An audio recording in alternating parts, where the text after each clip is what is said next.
சொல்லுமா. எனக்கு ரொம்ப பயமா இருக்கு. பாட்டி விஷயத்துல இப்படி எல்லாம் நடக்கும்னு நான் நினைச்சு கூட பார்க்கல. இந்த கல்யாணம் நடக்கணும்னு அவங்க தான் ரொம்ப ஆசைப்பட்டாங்க.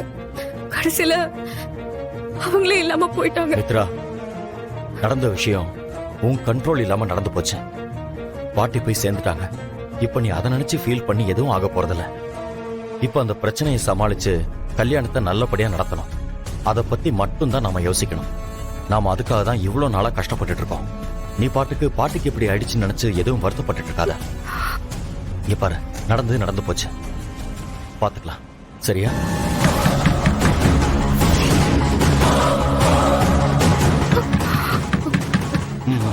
இரு, நீயே காட்டி கொடுத்துறாத. ரிலாக்ஸ்டா இரு.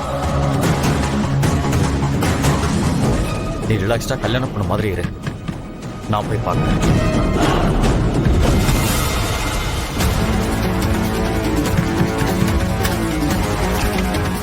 நீங்க தானா? உள்ள வாங்க. நான் யாரோ என்னமோ நினைச்சேன்.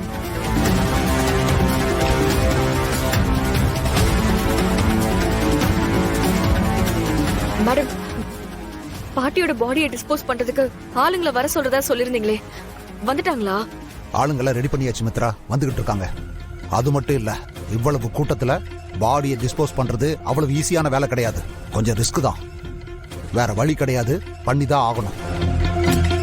நாம அவசரப்பட்டு பிளான் எதுவும் இல்லாம இவங்களை தூக்கிட்டு போக ட்ரை பண்ணோம்னா அதுல ஏதாவது காம்ப்ளிகேட் ஆச்சு, மொத்த பேரும் உள்ள போயிருவோம். புரிஞ்சுதா?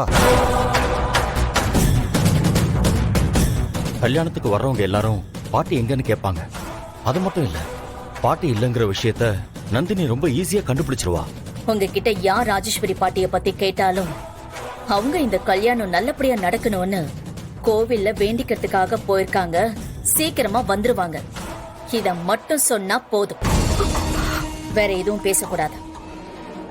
அது மட்டும் இல்ல, இந்த பாரதி ஏதோ ஒரு வழியில ராஜேஸ்வரி பாட்டிய பார்த்து பேசி இந்த கல்யாணத்தை நிறுத்தணும்னு கடைசி வரைக்கும் ட்ரை பண்ணிக்கிட்டே இருப்பா.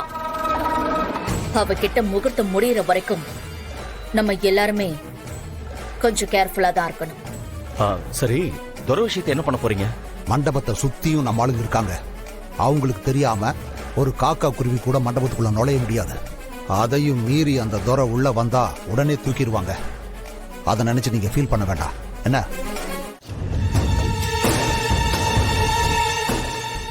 சரி, சீக்கிரமா ரெடி ஆயிட்டு வந்துரு.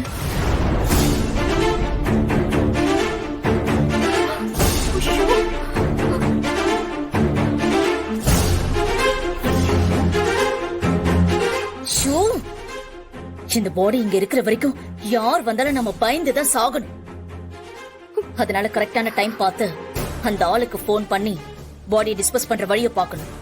மித்ரா, நடந்ததை நினைச்சு நீ எதுவும் ஃபீல் பண்ணாத. இது இப்படிதான் நடக்கணும்னு இருந்துச்சு, நடந்துருச்சு. ஆனா இப்ப நடக்க வேண்டியது உன்னோட கல்யாணம். அது நல்லபடியா நடந்து முடியணும். புரிஞ்சுதா? சரி, வாங்க போலாம்.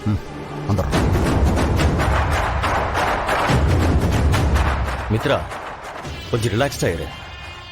நடந்தது எதையும் நாம மாத்த முடியாது. நடக்க போறதாவது சரியா நடக்கட்டும். புரியுதா?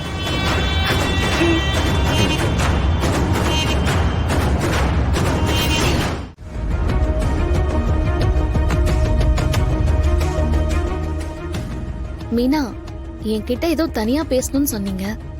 ரெண்டு பேரும் எதுவுமே பேசாம என் முகத்தையே பார்த்துட்டு இருக்கீங்க. என்னன்னு சொல்லுங்க. பாரதி, இந்த விஷயத்த எப்படி ஆரம்பிக்கிறதுன்னு தெரியல. ஆனா இத பத்தி உங்ககிட்ட பேசித்தான் ஆகணும். இத பாரு, சுத்தி வளைக்காம நேரடியா விஷயத்துக்கு வந்துடுறேன். என்ன விஷயம்னு சொல்லுங்க. இத பாரு, நேத்திக்கு நீங்க எல்லாரும் மண்டபத்துக்கு வந்ததுக்கு அப்புறம் நானும் மீனாவும் வீட்டுக்கு போயிருந்தோம். ஆரம்பத்தில இருந்தே நான் ஒரு விஷயத்த மீனா கிட்ட சொல்லிக்கிட்டே இருந்தேன். அவ ஆதாரம் இல்லாம நம்ப மாட்டேன்னு சொன்னான். இதுக்கு மேலயும் பொறுமையா இருக்க முடியாதுன்னு சொல்லி அந்த ஆதாரத்தை நான் தேடி கண்டுபிடிச்சிட்டேன். இப்பதான் நீங்க சுத்தி வளைச்சு பேசிட்டு இருக்கீங்க. என்னன்னு தெளிவா சொல்லுங்க. உன் கல்யாண போட்டோவை பார்த்துட்டோன்னு சொல்ல வந்தேன்.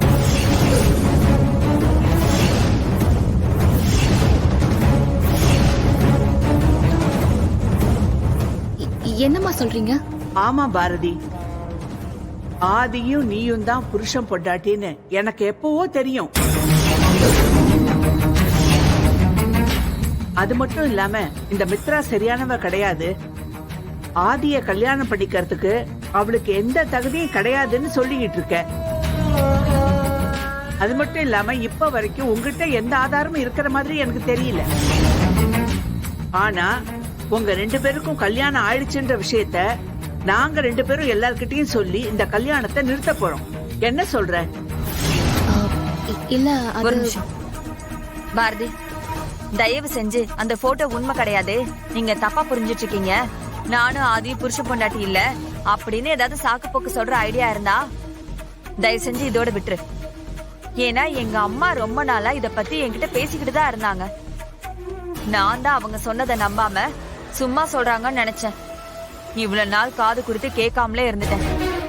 அந்த போட்டோவை பார்த்ததுக்கு அப்புறம் தான் எங்க அம்மா சொன்ன விஷயத்துல உண்மை இருக்குன்னு தெரிஞ்சது. உண்மையை சொல்லு பாரதி, ஆதி உன்னோட புருஷன் தானே? பாரதி சொல்லு பாரதி. இனிமே உங்ககிட்ட நானும் பொய் சொல்ல விரும்பல. நீங்க சொன்ன விஷயம் உண்மைதான். ஆதிதான் என்னோட ஹஸ்பண்ட். ஏன் பாரதி, உனக்கு என்ன பைத்தியமா பிடிச்சிருக்கு?